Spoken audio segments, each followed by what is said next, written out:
আহ, লাগছে, ছাড়ো। আমার ওটা খুব ছোট, তোমার মোটা ইয়েটা তো ঢুকবে না। ঢুকবে ঢুকবে, তুমি একটু সহ্য করে থাকো। রাজ, ব্যথা করছে খুব, তুমি প্লিজ তাড়াতাড়ি করো। আমার ওটা দিয়ে তো রক্ত পড়ছে।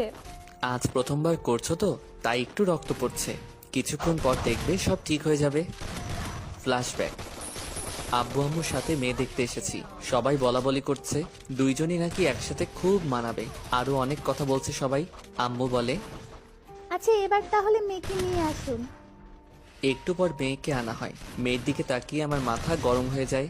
পিচ্ছি একটা মেয়ে, বয়স বেশি হলে 15-16 হবে। আমি দাঁড়িয়ে বলি, আচ্ছা মেয়ের বয়স কত? মেয়ের মামা বলে কিছুদিন পর 18 হবে। আমি জানতে চাই কতদিন পর হবে। সে জানায় 3 বছর পর। ঠিক আছে, বিয়েও তাহলে 3 বছর পর হবে। আম্মু চলো এখান থেকে বলেই মেয়েটার দিকে তাকিয়ে দেখি অসহায় দৃষ্টিতে আমার দিকে তাকিয়ে আছে। আমি আর কিছু না বলে আব্বু আম্মুকে নিয়ে বাসা থেকে বের হয়ে আসি। গাড়িতে উঠতে গেলে পকেটে হাত দিয়ে দেখি আমার মোবাইলটা নেই। মনে হয় ভুলে বাসার ভিতরে ফেলে এসেছি। আব্বু আম্মুকে বলে বাসার ভিতরে যেতে নিলে দরজার সামনে থেকে শুনি মেয়েটার মামি মেয়েটাকে বলছে, জন্মের পর মাকে খেয়েছিস, এর কিছুদিন পর বাবাকেও খেলি, আমাদের ঘরে বসে বসে খাচ্ছিস। কত জায়গা থেকে দেখতে আসে, সবাই বিয়ে করবে না বলে চলে যায়, মরতে পারিস না তুই। আমি আমি কি করব বলো? বাবা মায়ের সাথে আমি কেন মরে গেলাম না?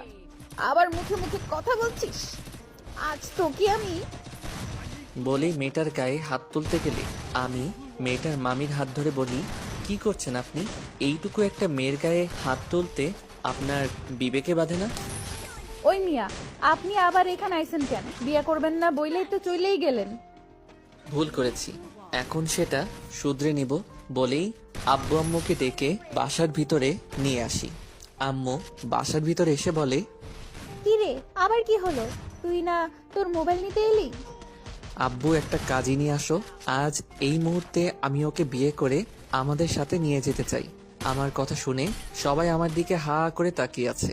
মেয়েটার দিকে তাকাতেই দেখি চোখে মুখে হাসি ফুটে উঠেছে।